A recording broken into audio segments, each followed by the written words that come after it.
Hello everyone, welcome back. This is the last two videos we're going to show regarding China's getting back to normal. Now, if we look at a city like Shanghai, we can clearly see that life is really getting back to normal. The stores and shopping malls are filling with people again.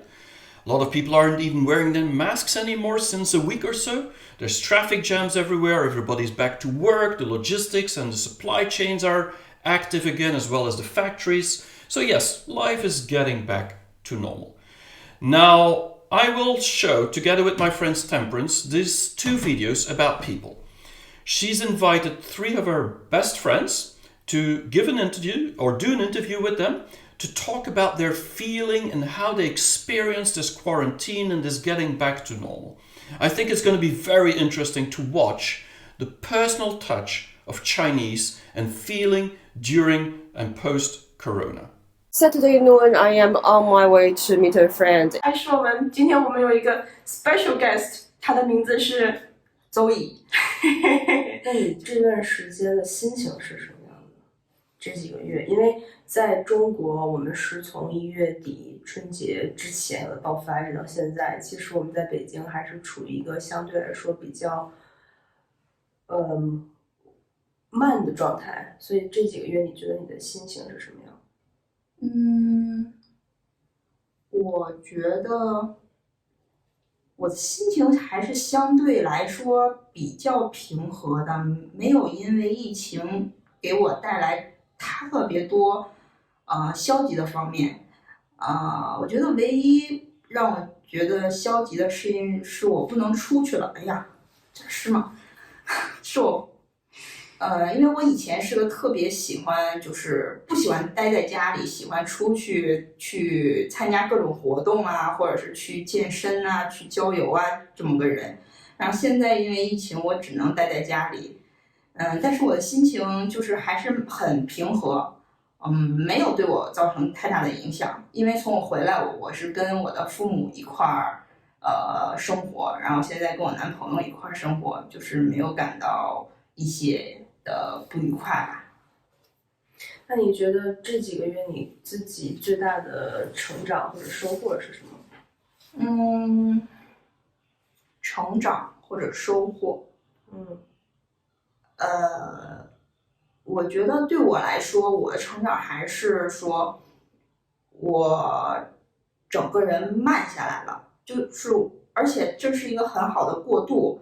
我从英国留学回来到现在这个疫情发生，因为我在英国的1年里过的生活是很慢的，但是在我留学之前，我是在一所公立学校教书嘛，各个方面都很有压力，然后整个人的状态就是很急躁，什么都想干，但是什么又都干不好，就每天那个时候的我就每天不可能就坐在家里就撸狗，但是现在我没有办法呀，我只能就是虽然说是被迫的，但是我很享受这个被迫，因为它能让我塌下心来，只能在家做我能做的事情。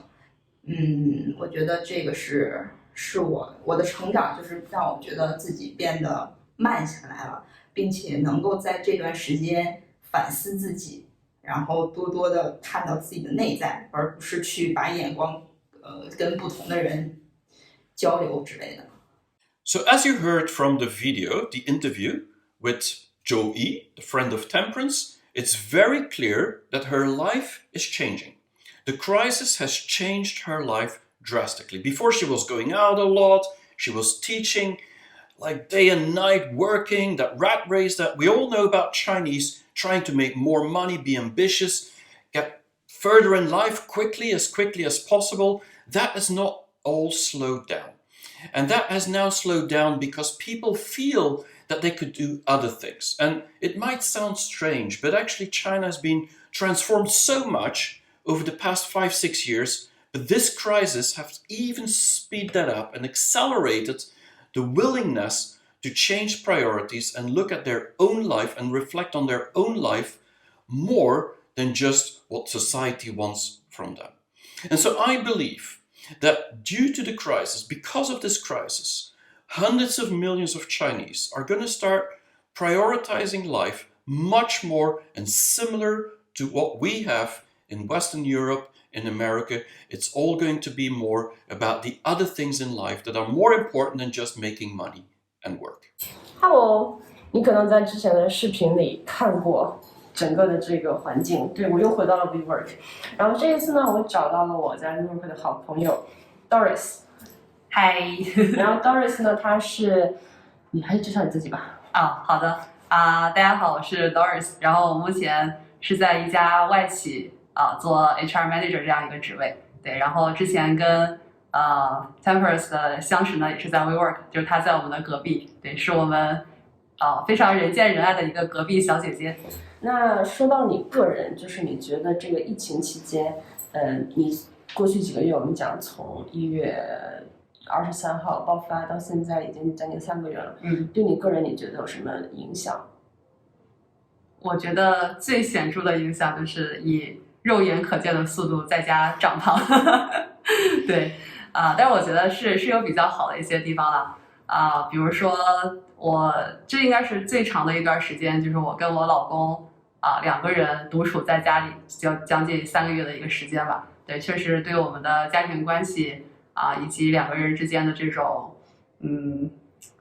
亲密度会更加增加了不少。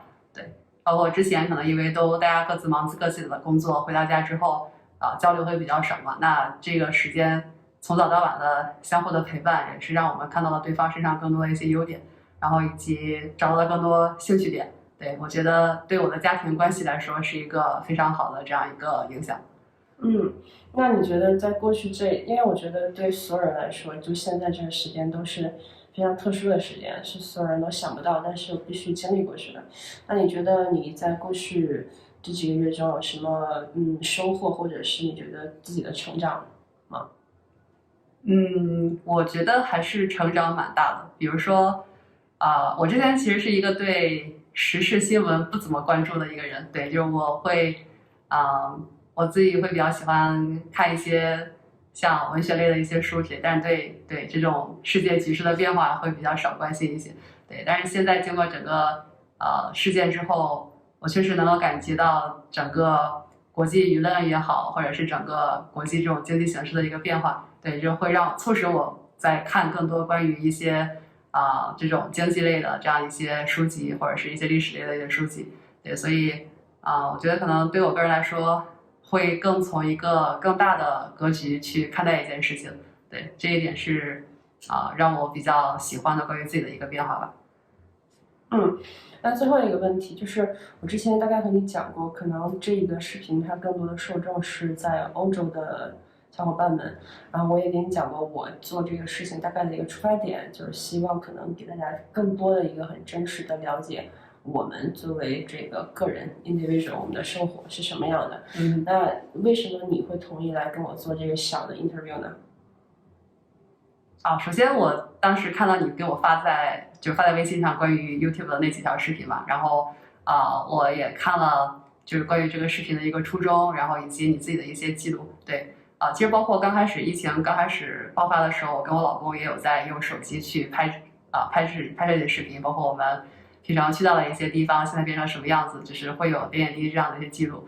对，我觉得可能我想来参加这个 interview 最主要一个原因是想让外界看到现在真实的中国作为一个普通的老百姓对，在中国目前的一个生活是怎样逐渐back to normal， 然后也是希望因为我个人感觉的话，这件事情其实国际的舆论已经非常的 political， 对，我是希望就大家在这种共同的敌人面前能够放下彼此一些成见，然后来共同抗议，然后来一起聆听一些最真实的一些声音。好，那我们今天就到这里啦。I liked Doris, her interview, a lot, because for me it's very clear that when you're quarantined with some people, your husband, your boyfriend, your family, your parents, during 2 months, I mean, that puts a lot of stress on the family. And this for China was the moment of truth for millions of families. Because this was the first time that they've actually spent so much time together. Many of the women still got married because of social pressure, and they actually now had to learn about their husband again for the first time. And so it's quite interesting to see that she actually got a stronger relationship. There's going to be a lot of divorces. It already happened, many divorces from this crisis. But I think it's for a good thing, because it means that people now are looking at themselves more at what society wants. And this crisis, in my view, has strengthened China's social fabric. And so we'll see a lot of good things coming out of that. I also liked a lot what she was talking about, being open to new information, to the news, not just read these books that she always did and information that was very common just to pass time, but really get deep into the content. And also the willingness to share some of her experiences with the rest of the world. Because she and I too believe that the debate and the public opinion about China and how the West looks at China has been very politicized. It means it's been becoming a political debate. And we should really look at people like Doris and Joey and people in China, the normal people actually who've experienced and gone through that life and through that quarantine. It's going to teach us so much. So I hope you enjoyed this. Next time we'll have another video with a guy that's actually a stand-up comedian. We'll talk about funny things in China.